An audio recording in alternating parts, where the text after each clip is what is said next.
In the attempt to hand over a part of the East Container Terminal, the Nava Sinhala Ravia reveals. මිලියන 15,000ක් commission මුදලක් හැටියට බොහෝ පිරිසක් අතර බෙදී යාමට නියමිතයි මේ මුදල. 500,000 doses of the Indian Covishield vaccine to reach the island tomorrow. China to provide 300,000 doses. Severe opposition by area residents against a sand mining racket in Madampe. Police assures to stop the process. Will not hesitate to appoint an interim committee for cricket, says Minister Namal Rajapaksa. Now moving directly onto one of the headline-making stories. Thousands of protesting farmers in India clashed with police yesterday as protesters on the outskirts of the city forced their way in. One protester had died and more than 300 police officers were injured following the unrest. A broad discourse has arisen on plans to provide a 49% stake in the Colombo Port's East Container Terminal to India's Adani Group, that is at the centre of protests staged in India by farmers. State Minister of Finance Ajit Nivad Cabral and other ministers clarified the stance of the government in this regard. While continuing to retain our ownership, we will allow investments to be made in a certain portion of the terminal. We can then remain as the owners. We hope to carry out the transshipment of cargo through this terminal with India. India will be the main entity involved in this process. What will happen if we focus only on ownership while no operations take place in our terminal? We admit that diverse views are being expressed within our party on this matter. We will arrive at a firm decision on this matter. The President has also discussed the importance of acting based on this decision. The views of everyone has been taken into consideration before proceeding with this move. මතවල අහලා තිනවා හැමෝගෙම මතවල අහලා තමයි එතනට එළඹෙලා තියෙන්නේ. The Minister of Ports is conducting a study into it as we speak. He will notify us thereafter so we can discuss it. Similar to how we oppose the Hambantota port, we will oppose privatization as well.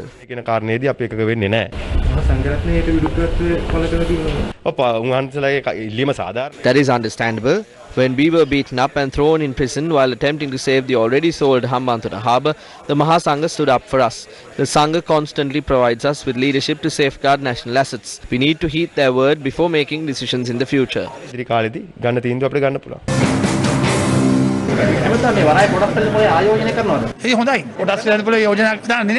Isn't that good? That will not happen. I am saying if it is done, that would be good too. Who says that it is wrong? What is wrong if 49 or even 51% of it goes to the stock market? The President will make the correct decision for the nation. We will stand by him as ministers of his government. That is the truth.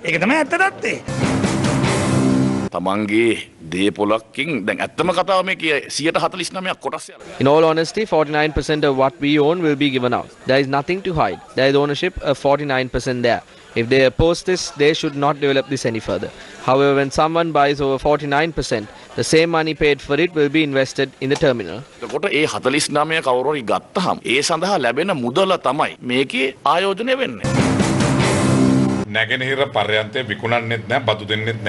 The East Container Terminal will neither be sold nor leased. He has suggested this as a business model. We intend to meet the President and discuss this on Friday. The rest of the decisions will be implemented once the Cabinet holds discussions. Such a proposal has not come forward to the Cabinet for now. We have not decided whether it will be handed over to the Adani Group. We are considering 3 organizations. Why is only India's Adani Group figuring in this matter? There is no need to hesitate. Do not create issues from thin air.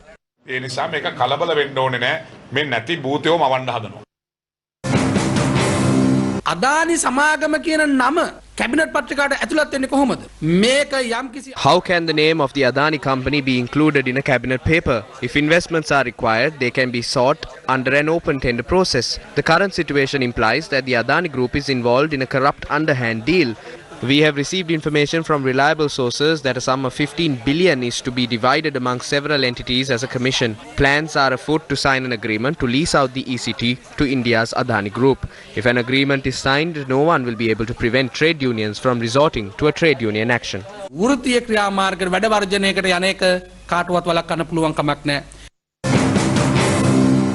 තොරතුරු මාර්ග වලින් දැනගන්නට ලැබෙනවා මේ 49 ඇතුලේ. We have received information that it is not only India's Adani Group that will hold a 49% stake, and that arrangements are being made to allow companies linked to Sri Lankan politicians and their relatives to acquire shares. Do not be prepared to sell national resources and the assets of our country by going against the wishes of the people.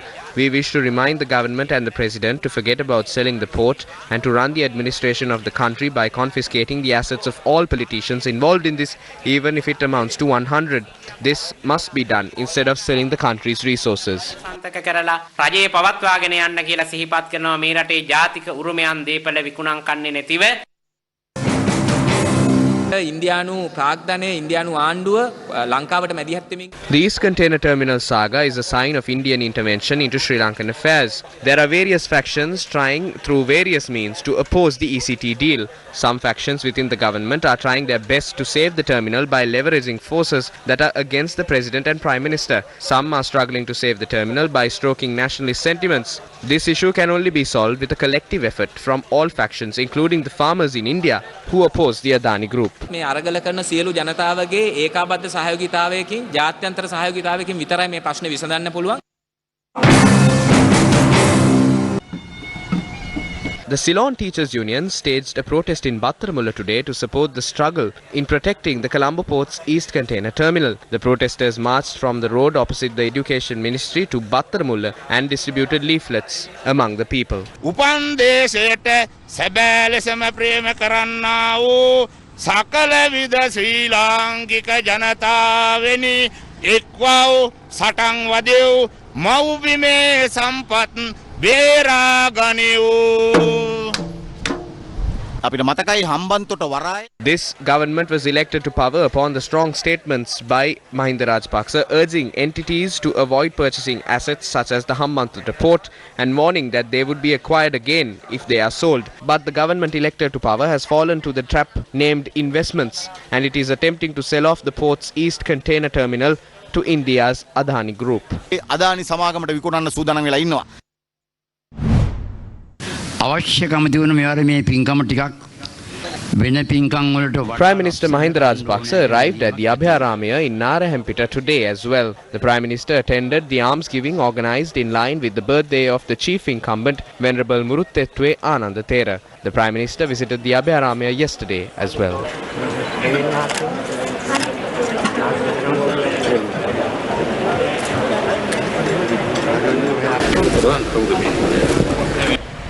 Crossing over for a short commercial break. Stay tuned for Newsfirst.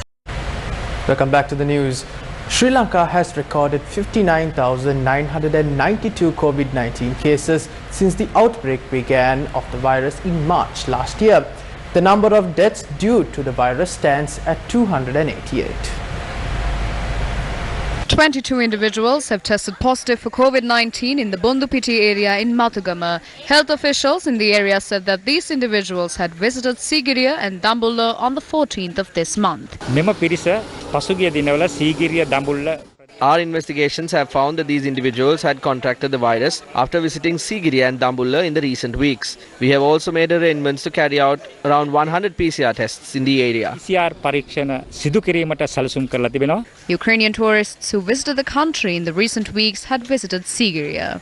Criticism was levelled against these visits, citing that the tourists and former Sri Lankan ambassador to Russia, Udayanga Veerathunga, had flouted health regulations. Meanwhile, a batch of 130 Ukrainian tourists landed at the Matala airport yesterday. The Government Medical Officers Association has highlighted the need to take swift action over the new variant of the COVID-19 virus that has been identified in Sri Lanka. The Health Ministry has displayed an unacceptable delay over this matter. The type of virus discovered by the University of Sri Jayawardhanapura bears similar characteristics to the new COVID-19 strain detected in the United Kingdom. The new one is quite different from the virus that was detected initially. That is why we call it a mutant. The newly detected virus is highly transmissible. It can spread rapidly among the community. This virus was discovered during a PCR test carried out on a test sample obtained from a person at a quarantine center. We do not know the extent up to which the virus has spread within the country. While calling on health authorities to make the process efficient, random samples must be tested to identify the impact caused by the new mutant virus in the country. Meanwhile, the Health Ministry has rolled out a set of guidelines on discharging individuals infected by COVID-19 upon completing quarantine. According to the health guidelines, infected individuals can be discharged from quarantine if they have developed antibodies.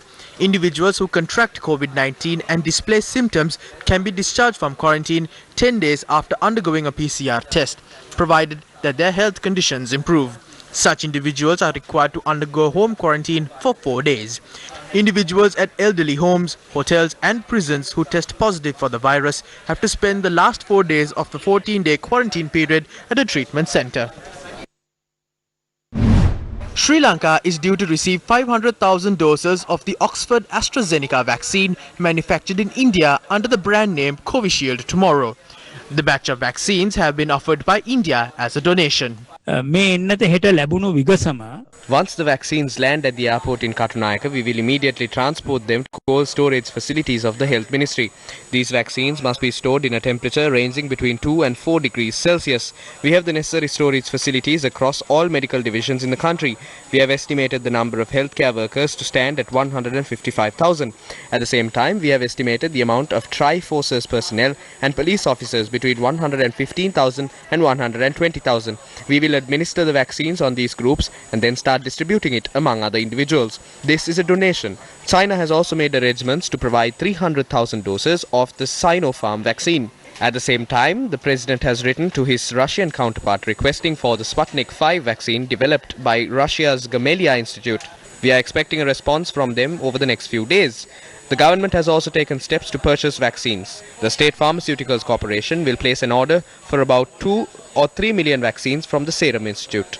ඒ ඌමනා කරන මිලියන 2ක් එහෙම නැත්නම් මිලියන 3ක් විතර එන්නත් ප්‍රමාණයකට ඇනවුමක් ඉස්සෙල්ලාම අපි යවන්න බලාපොරොත්තු වෙනවා. If you are also considering private sector involvement where the private sector can also purchase vaccines if they have the capacity and they are willing to get involved.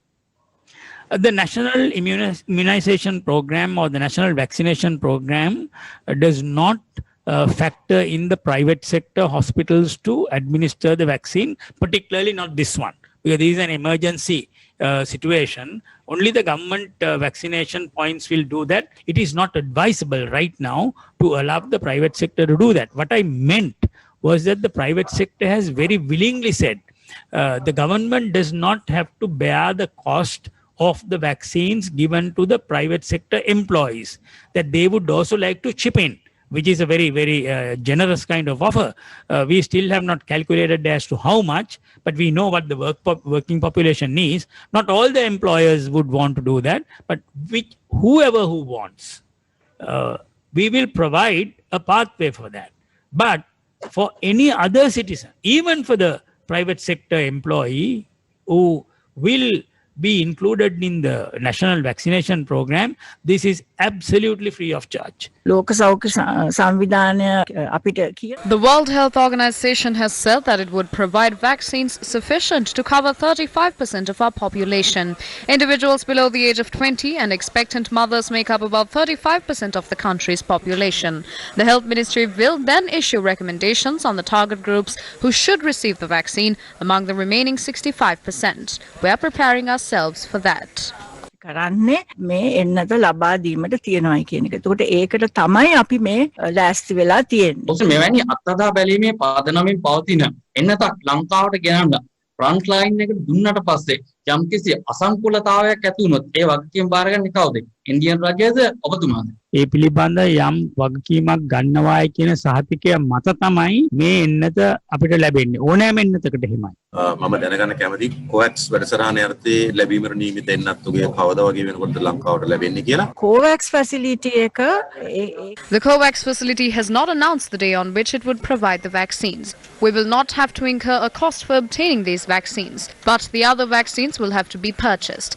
Under the COVAX facility, we have sought vaccines for 50% of the population. That amounts to nearly 11.5 million people. We can opt for a cost-sharing method under the COVAX facility. අවශ්‍යයි කියන එක. එතෙන්දී COVAX facility එක තුලිනුත් අපිට යම්කිසි cost sharing method එකකට යන්න පුළුවන්.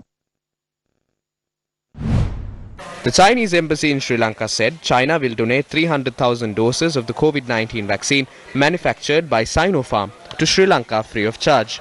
According to the release, the vaccine doses are expected to be handed over to Sri Lanka in mid-February after the due procedures at both ends are completed. The release added that the Sinopharm vaccine manufactured by the China National Pharmaceutical Group has passed the phase 3 trials in several countries with 79 to 86% effectiveness at preventing the COVID-19 pandemic.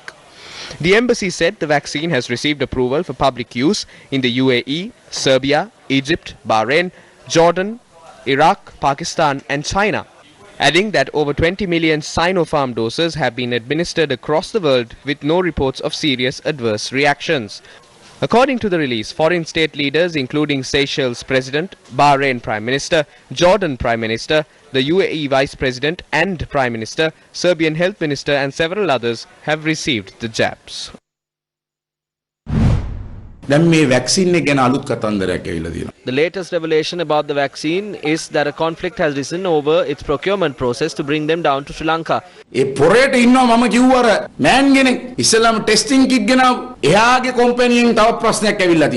you remember the individual I spoke about previously, who was involved in importing the first batch of test kits to Sri Lanka? The company affiliated to this individual has created another issue. Sometimes the president is unaware of what is happening.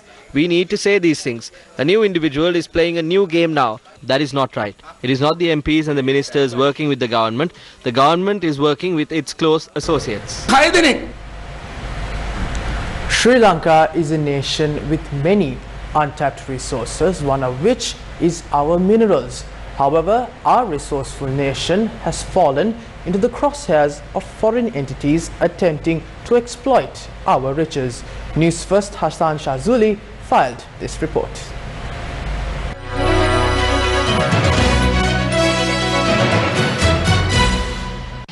A proposed mineral mining project taking place on Mannar Islands has drawn concerns from several entities, including environmentalists in Sri Lanka.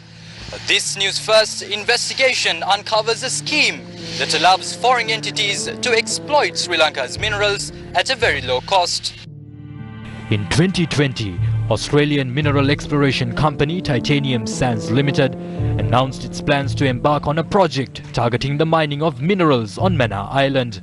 Details on the valuable mineral deposit worth nearly 265 metric tons were revealed following exploration carried out using 9 licenses. Australia-based Titanium Sands Limited claimed 100% ownership of these permits. But according to the Mines and Mineral Act, exploration licenses cannot be issued to a company that is not registered in Sri Lanka. Our investigation revealed that 5 local companies had been set up in 2015 to explore minerals on Mannar Island. They are Kilsith Exploration Private Limited, Hammersmith Ceylon Private Limited, Sanur Minerals Private Limited, Orion Minerals Private Limited and Supreme Solutions Private Limited. Our investigation took us all the way to the East African island of Mauritius that is home to 2 shell companies, Bright Angel Limited and Srinel Holdings Limited, that acquired the license holders. Australia-based Titanium Sands Limited acquired these Mauritian firms, allowing it to target the exploitation of Sri Lanka's minerals at a low cost. 3 individuals identified as Kobiraman Balakrishnan, Priyanta Abewardhana and Robert Nelson figured prominently in the process. Newsfirst has seen documents that show how the license holders had fallen into the hands of the Australian firm. How did Titanium Sands Limited get hold of these licenses? More details on this story tomorrow.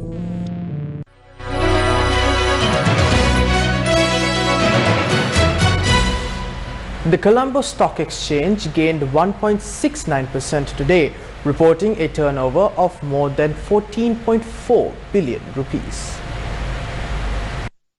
LOLC Holdings PLC's market capitalization topped 247 billion rupees today after its share price soared by 24.93% to close at 521 rupees and 25 cents per share. LOLC Holdings is currently the most valuable listed company in terms of market capitalization, followed by John Keel's Holdings and Ceylon Tobacco. The most number of active trades were reported from Expo Lanka today, followed by Valuable One and LOLC Holdings. Today's top gainers were Valuable Finance, LV Finance, LOLC Holdings, Valuable One and Lanka Ceramic PLC. The top losers were Industrial Asphalts, York Arcade Holdings, Hunters and Company, Just Etna of Ceylon and Paragon Ceylon. Meanwhile, Bloomberg reported today that Sri Lanka topped the list for the best stock rally in the world, with the world beating 30% so far in 2021 as domestic investors became more active.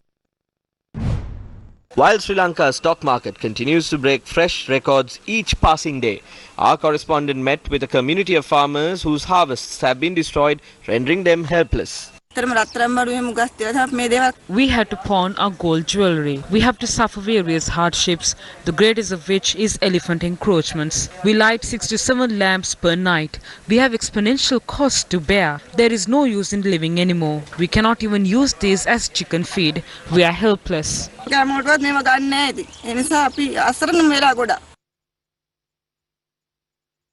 Many farmers in the Nochiagama Divisional Secretariat cultivated black gram this season. This is the unfortunate fate that has befallen their crops. The cultivations have been completely destroyed due to incessant rains.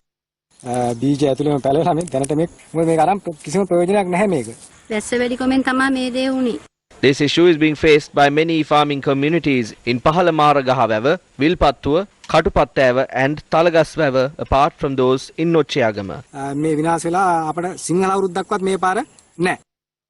According to the farmers, black gram farmers do not receive compensation for crop damages. These farmers question if authorities have forgotten of their existence. Paddy cultivations at the Horambawa, Dangolla and Kandahapola villages in the Narammala Divisional Secretariat have been destroyed following an infestation of pests. Hundreds of acres of paddy farms have been destroyed.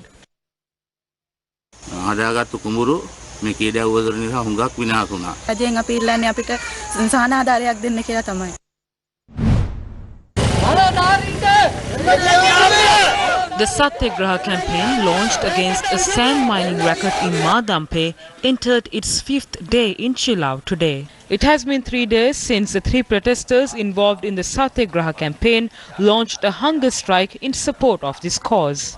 Residents of areas surrounding Madampe in Chilao also expressed their support towards the fast today. Vehicular movement along the Kuliapitiya-Madampe main road was disrupted for more than 2 hours due to the demonstration.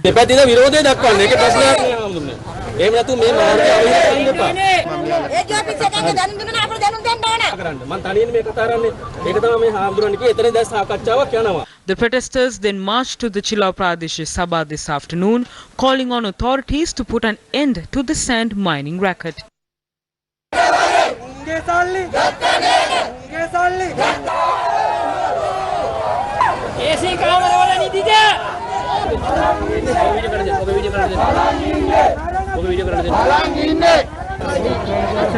The protesters then moved towards the Madampe Divisional Secretariat.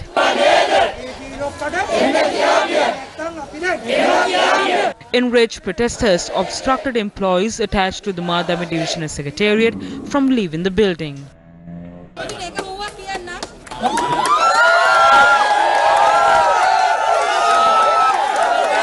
They urged the authorities to cancel the permits issued for sand mining in the area.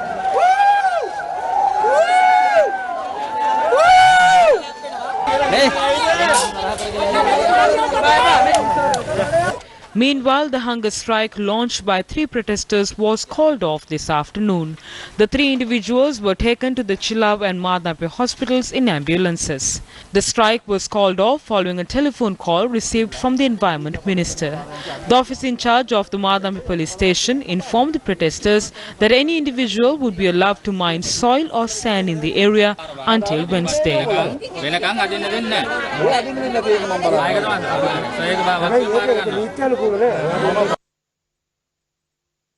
While farmers' problems and demonstrations continue to persist in the country, the Cabinet of Ministers had approved a proposal to allow Sri Lanka to commence diplomatic ties with Liechtenstein, that is among the smallest nations in Europe. Liechtenstein is located on a stretch of land spanning 160 square kilometers and is known for maintaining absolute bank secrecy over transactions involving the super rich.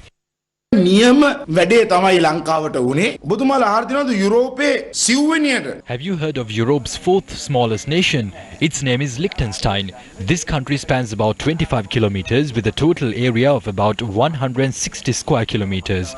The number of companies in this country exceeds its population. Sri Lanka is going to maintain diplomatic ties with this country. What is this country famous for? It is known for being a nation in which any business can be established while hiding funds.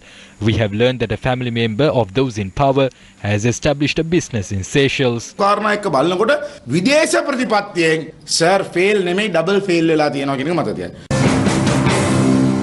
We must maintain diplomatic relationships with every possible country. We cannot isolate ourselves. When maintaining diplomatic ties with the country, its land area and population is not taken into account. If that is to be considered, a country with a population of about 1.5 billion will ignore Sri Lanka. Therefore, we must continue to maintain diplomatic relationships. We will take steps to maintain diplomatic ties with any democratic country. We will maintain ties with foreign nations while protecting the country's foreign policy.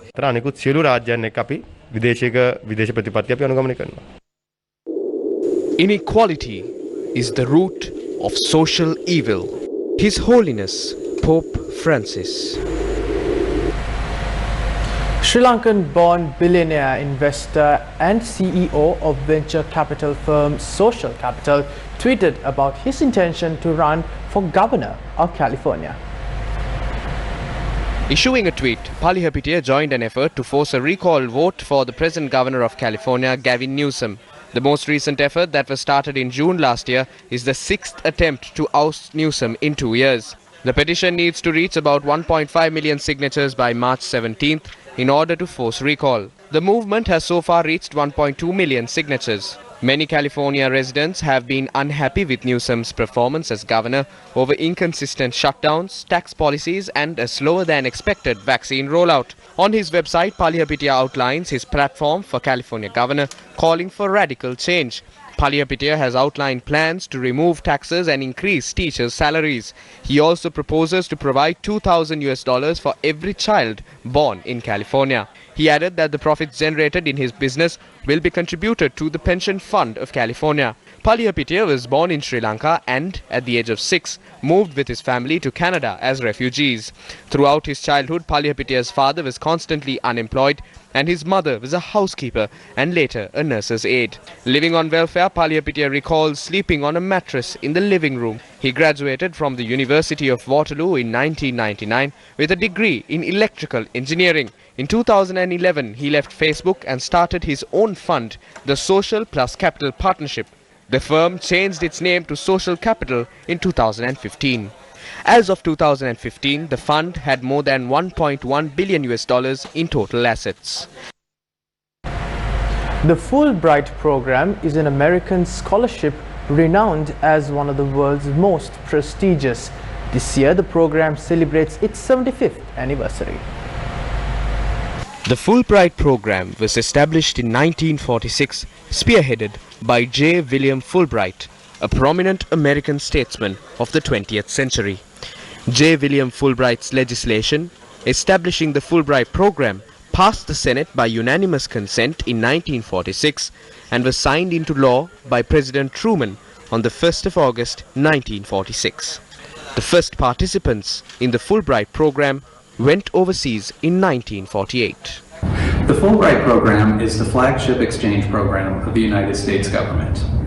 Established in 1946 through the vision of Senator J. William Fulbright, the program sought to heal the wounds of war through in-person exchange programs.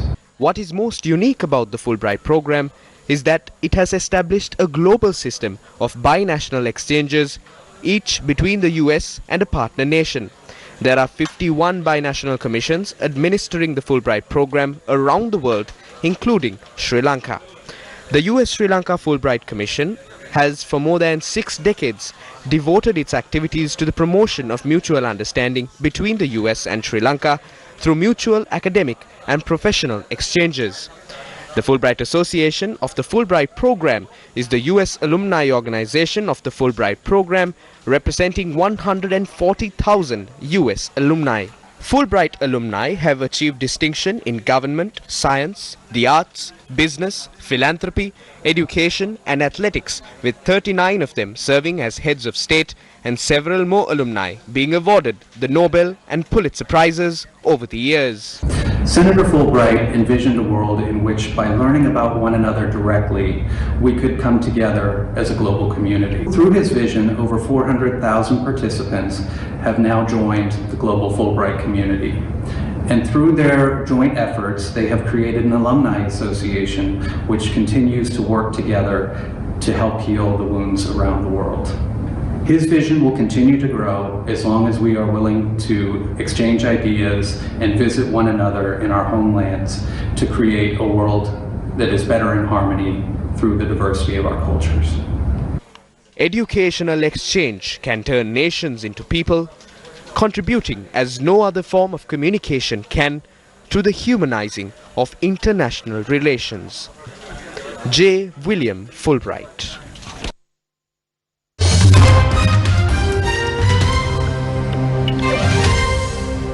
Now to international news, a long-time associate of President Joe Biden, Anthony Blinken, has been sworn in as the new Secretary of the United States of America.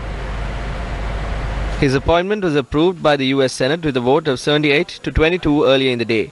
Blinken was sworn in at the State Department by Carol Perez, a career diplomat who is serving as acting Under-Secretary for Management. The 71st Secretary of State faces the challenges of restoring America's standing in the world and reinvigorating a department where many felt demoralized under the past administration. He will also be on the forefront of directing a sharp turn from America First foreign policy to one that focuses on multilateralism and coalitions. During his confirmation hearing last week, Blinken pledged to re-engage with Congress on key foreign policy concerns. After being sworn in as the newest Secretary of State, Blinken said it is the honor of his life to serve as the top US diplomat.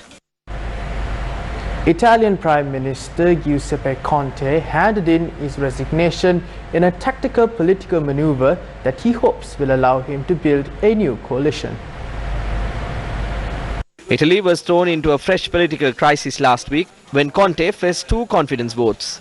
He survived but lost his governing majority in the Senate after his predecessor, Matteo Renzi, with his small Italia Viva party from the ruling coalition, citing frustrations with the government's management of the pandemic and a recession. According to a presidential palace statement, Conte handed his resignation to President Sergio Mattarella. If Conte, who does not belong to a party, has enough support, Mattarella could ask him to form a new coalition. Another option to break the impasse would be to call snap elections 2 years early.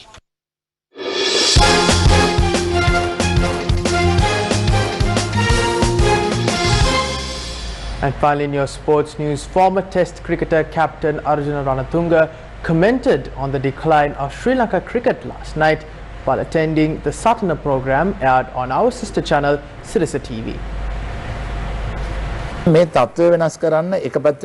In order to change this course, we need to redesign the administration. Now they will claim the ICC will ban us if an interim committee is appointed. That is false. If Sports Minister Namal Rajapaksa reaches out to the ICC and requests for an interim committee to be appointed, iterating the need to clean up this mess, the ICC will surely grant permission. I will bear that responsibility. The ICC knows what is going on here. Just because Sanath is appointed the chairman of the selection committee, he cannot change this overnight. We need to redesign the entire process. We will support if an interim committee is appointed.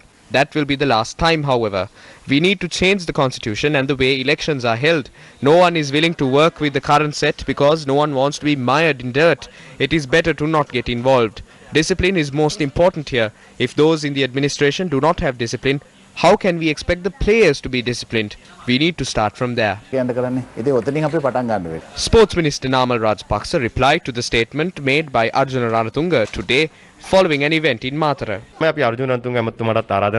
We would like to invite Arjuna Ranatunga, help us rebuild the cricket. He was a talented player, captain and leader. He advised me during the LPL and I implemented most of it. while drawing my attention towards the others.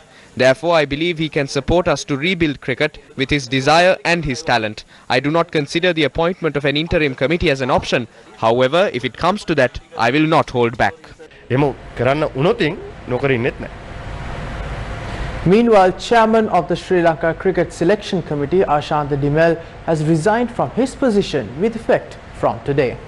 And with that, we wrap up Prime Time News here on TV1. For more news, log on to our award-winning website, that is www.newsfirst.lk.